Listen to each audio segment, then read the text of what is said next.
Soil is a mixture of broken rocks and minerals, living organisms and decaying organic matters called humus.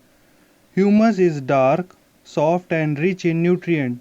Soil also includes air and water. Organisms in the soil need air and water to survive. Having these essential materials, air, water and organic matters, make it possible for plant, bacteria, fungi and small animals like earthworm and insects to live in the soil.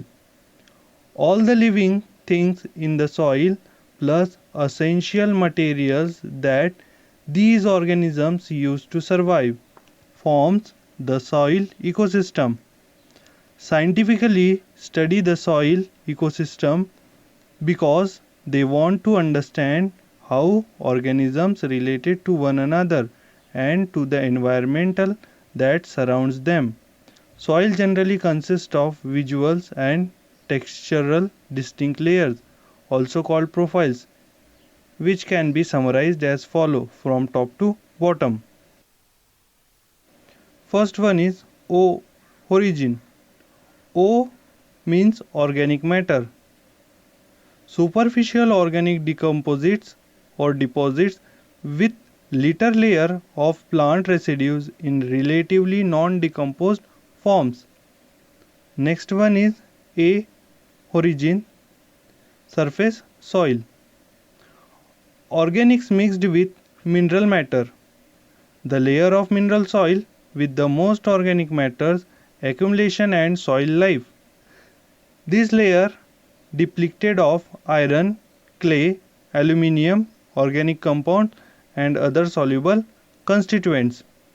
When evaluation is pronounced, a lighter colored E surface soil origin is apparent at the base of A origin. A origin may also be result of a combination of soil bioturbination and surface processes that we know fine particles from biological molded topsoil. In this case, the A origin is regarded as biomental. Third one is B origin, that is subsoil. Subsurface layer reflecting chemical or physical alternations of parent material. This layer accumulates iron, clay, aluminium or organic compound, a process referred to as elevation. Fourth one is parent rocks. The parent material in sedimentary deposits, layers of the large unbroken rocks.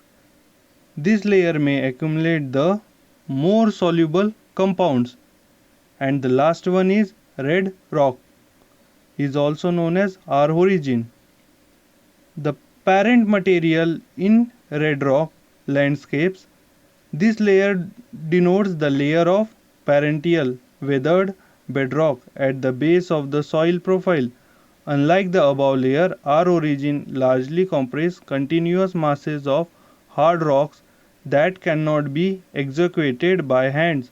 Soils formed in situ while execute strong similarities to these bedrock layers.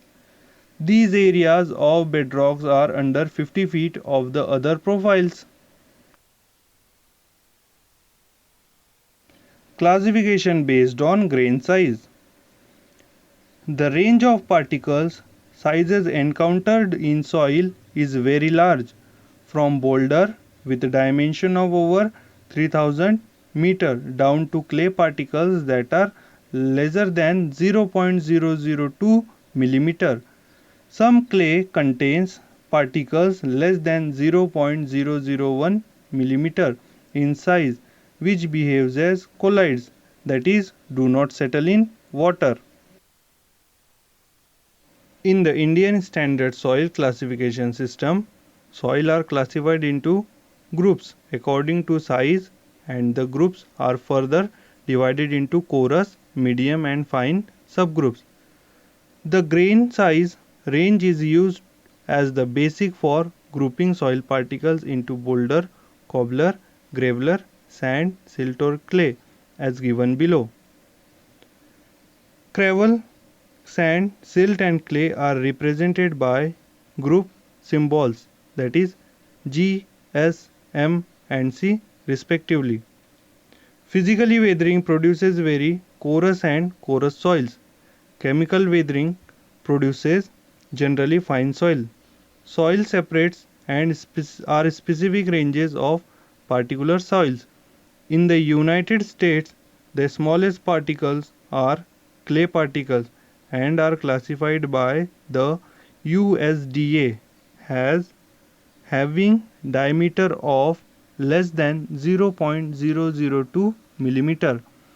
The next smallest particles are silt particles and have different diameters between 0.002 millimeter and 0.05 millimeter. The largest particles are sand particles and are lesser than 0.05 millimeter in diameter. Soil texture is the relative proportion of sand, silt or clay in a soil. Soil texture is a qualitative classification tool used in both the fields and laboratories to determine classes for agricultural soil based on their physical textures. The classes are distinguished in the field by the texturial field, which can be further classified or clarified by separating the relative proportions of sand, silt and clay using gradient sieves. The particle size distribution, that is PSD.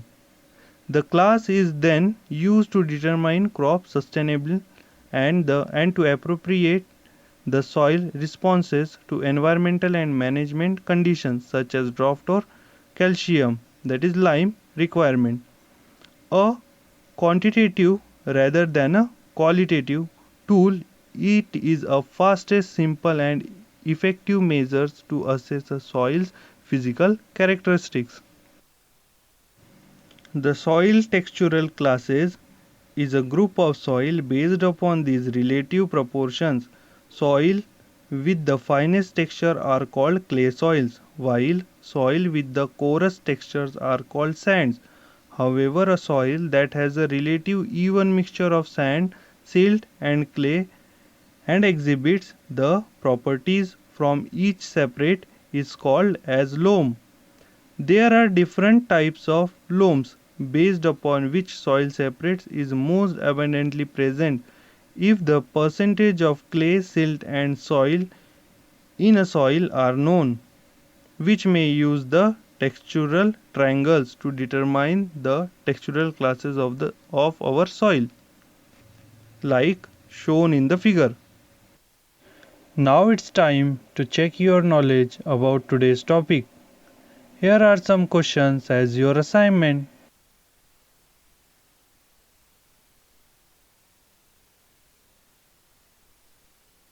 I hope you understand today's topic. We again meet with new video.